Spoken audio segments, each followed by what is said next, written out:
السلام علیکم ورحمۃ اللہ وبرکاتہ۔ الحمد للہ وکفیٰ وسلام علی عبادہ الذین اصطفیٰ، اما بعد، اعوذ باللہ من الشیطان الرجیم، بسم اللہ الرحمن الرحیم۔ قل یا عبادی الذین اسرفوا علی انفسہم لا تقنطوا من رحمۃ اللہ ان اللہ یغفر الذنوب جميعا انہ هو الغفور الرحیم۔ اسلامی بھائیوں اور دوستو، آج کے خطبہ جمعہ میں رسول اللہ صلی اللہ علیہ وسلم کی بیان کردہ ایک حدیث کو، جس کو حدیث قدسی کہا جاتا ہے، اس حدیث قدسی کا تذکرہ کیا گیا ہے، اور اس حدیث قدسی میں اللہ رب العزت نے اپنے بندوں کو کیا ہدایات دی ہیں، کیا توجیہات کی ہیں، انہی توجیہات پر روشنی ڈالی گئی ہے۔ مختصر طور پر یعنی اس توجیہات کا خلاصہ چند نکات کی شکل میں پوائنٹ در پوائنٹ یہ ہے کہ ایک بات تو اللہ رب العزت نے یہ بیان کی ہے کہ ظلم ایک ناقص صفت ہے۔ اللہ رب العزت نے اپنی ذات سے ظلم کی نفی کی ہے اور اپنی ذات کو اس ناقص صفت سے منزہ اور مبرہ کہا، یعنی اللہ رب العزت کسی پر ظلم نہیں کرتا، اور اسی کے ساتھ ساتھ بندوں کے لیے بھی یہ بات کہی گئی کہ میں نے اپنی ذات پر ظلم کو حرام کر دیا ہے، تو میں ظلم کو پسند نہیں کرتا،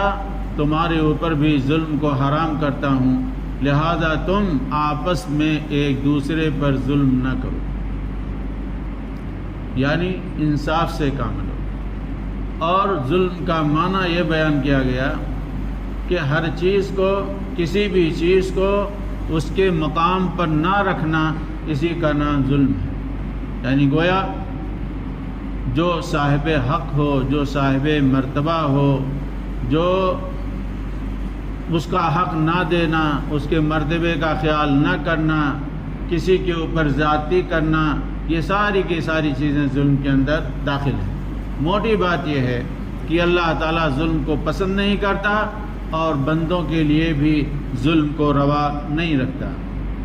دوسری بات یہ بتائی گئی کہ مخلوق، بندے،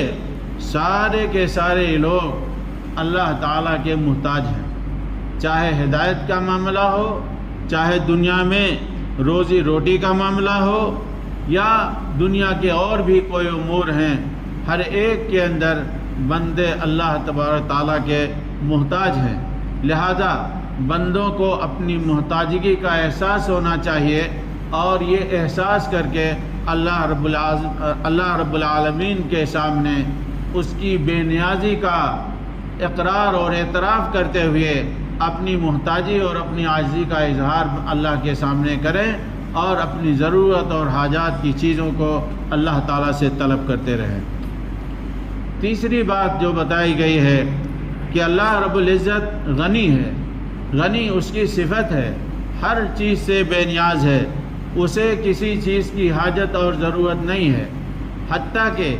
بندے جو نیک اعمال انجام دیتے ہیں، طاعت کے اعمال جو انجام دیتے ہیں، بھلائی کے جو کام انجام دیتے ہیں، اللہ تبارک تعالیٰ کو ایسے تمام اعمال اور افعال کی کوئی ضرورت نہیں ہے۔ گویا اللہ رب العزت کی ذات بے نیاز ہے اور بندہ محتاج ہے۔ بندہ جو کچھ بھی اعمال انجام دیتا ہے، اس عمل کا ثواب، اگر وہ اچھا عمل ہے، طاعت کا عمل ہے، تو ایسی صورت میں اس کی جزا، اس کا ثواب، اس کا فائدہ بندے ہی کو حاصل ہوتا ہے، اور اللہ تبارک تعالیٰ کو اس کا کوئی نفع نہیں پہنچتا۔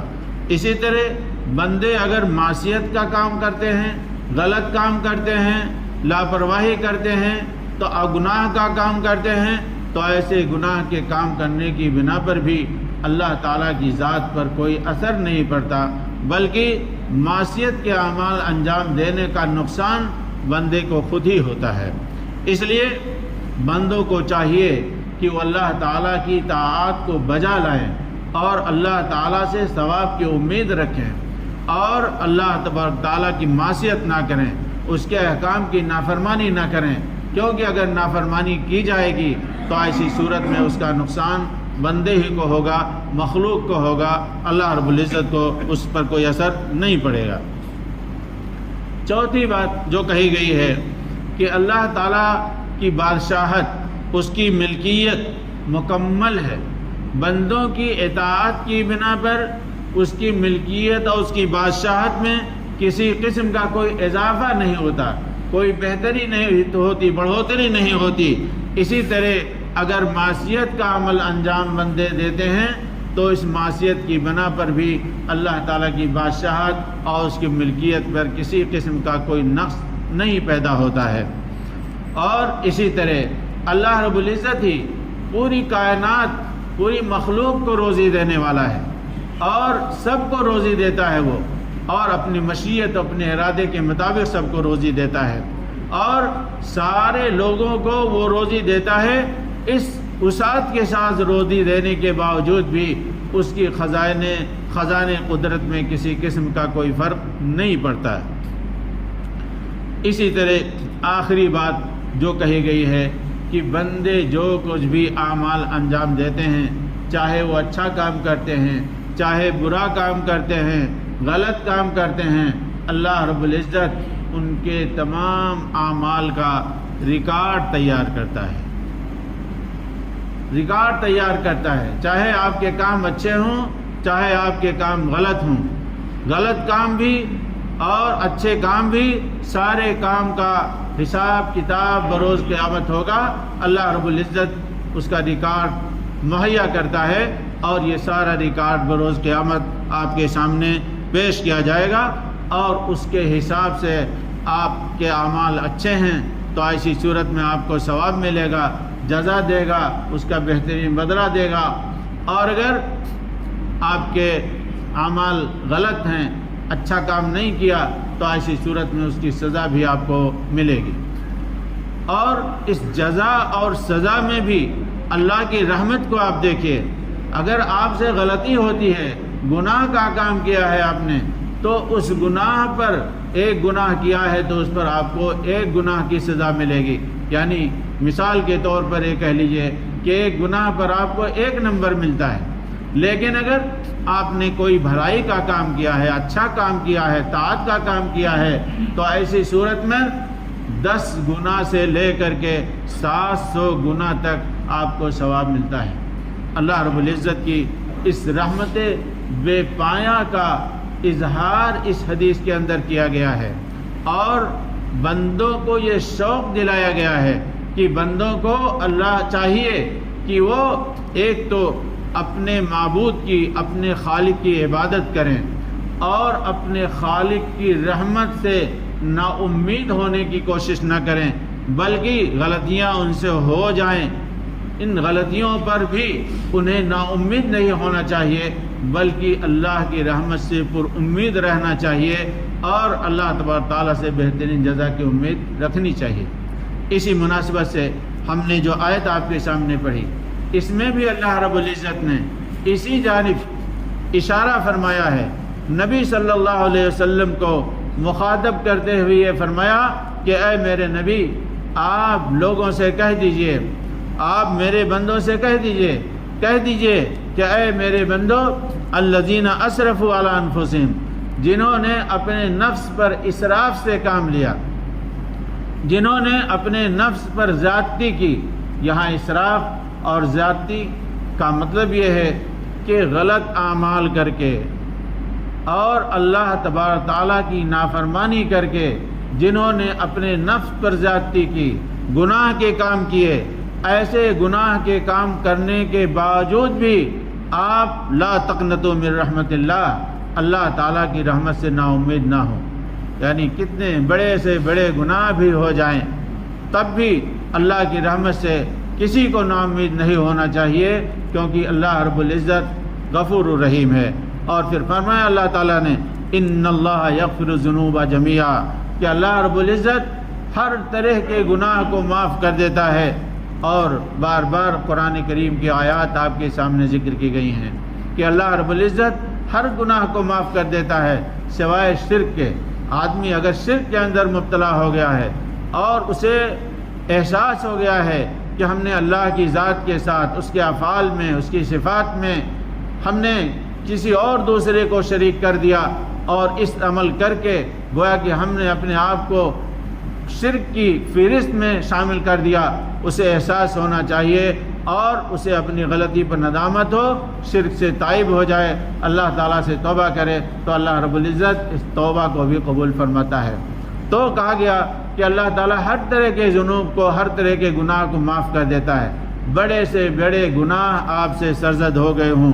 اور آپ کو اپنی خطا کا، اپنی غلطی کا احساس ہو جائے اور پھر اللہ کی طرف رجوع کریں، توبہ کریں خلوص دل سے، تو اللہ رب العزت آپ کے اس گناہوں کو معاف کر دیتا ہے۔ انہ هو الغفور الرحیم، بے شک اللہ رب العزت غفور ہے، بخشنے والا ہے، رحم کرنے والا ہے۔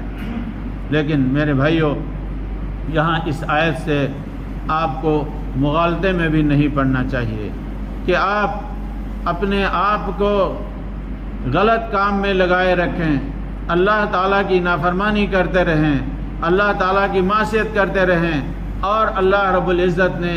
جن چیزوں کے کرنے کا ہمیں حکم دیا ہے ہم ان چیزوں کو نہ کریں اور اس سے دوری اختیار کریں، اور دوری اختیار کرنے کے ساتھ ساتھ بھی ہم اللہ تعالیٰ کی رحمت اور اس کی مغفرت کی امید رکھیں، تو یہ ہماری بہت بڑی بھول ہے۔